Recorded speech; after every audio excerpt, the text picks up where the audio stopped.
Hey guys, Daniele here, Air Fryer Geek, and today we're gonna talk about the Instapot Air Fryer lid.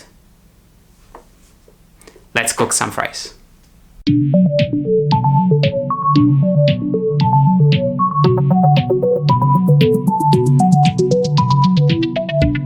Alright guys, the Instapot Air Fryer lid. It is a lid for our Instapot, so if you have already an Instapot you can buy this separately.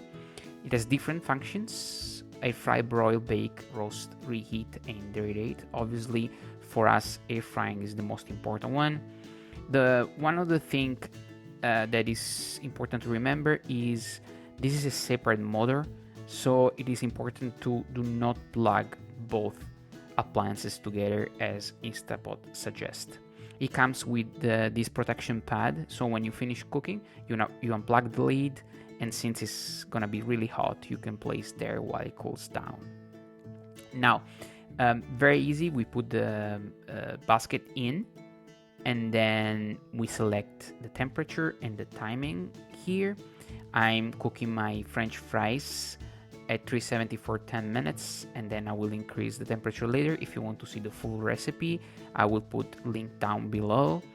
As you can see, it requires few seconds of preheating. Probably you can put straight the food on. I had done a couple tests and I think the results are the same.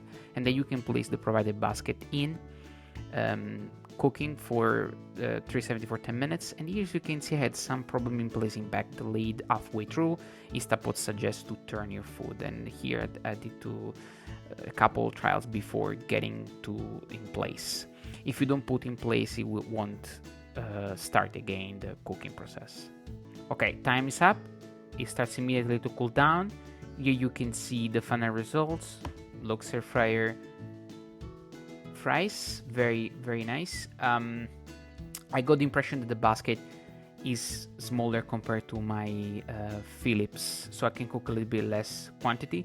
So I tried to use the dehydration tray that is provided, but I found it difficult then to turn the food halfway through because probably it's not designed for cooking 2 layers.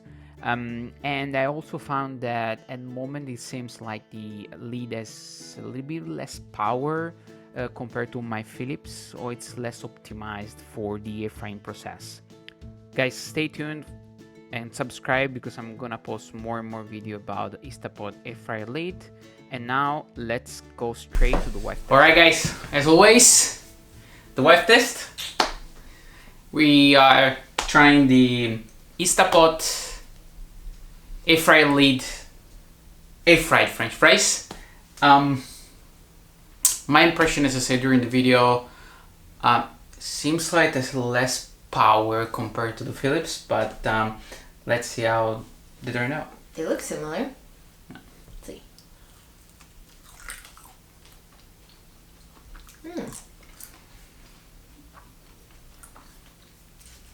They are good. The impression that I have is like they feel less French fries. They feel more like baked, or like. You know what these remind me of? Yeah. I mean, it's been a long time since I had fast food, but you know, after you've like eaten everything and then you find a couple like French fry stragglers in the bottom of the bag, the soggy ones. I think there's like a whole subset of people who love soggy French fries. That's what they kind of remind me of. 'Cause they're not crunchy. They're like. They are crunchy, but they are not crunchy as the Philips. Right. Soggy French fries. Huh. Okay, guys. I will keep experimenting. We will keep experimenting with different things. I like it. They're good. Different. Yeah, French fries always good. If you like this video, please give me a thumbs up, subscribe, take the notification button so you will get notified when I upload new videos. And I'm Daniele Dinuzio, I'm your Air Fryer Geek. Stay tuned for the next videos. Bye guys.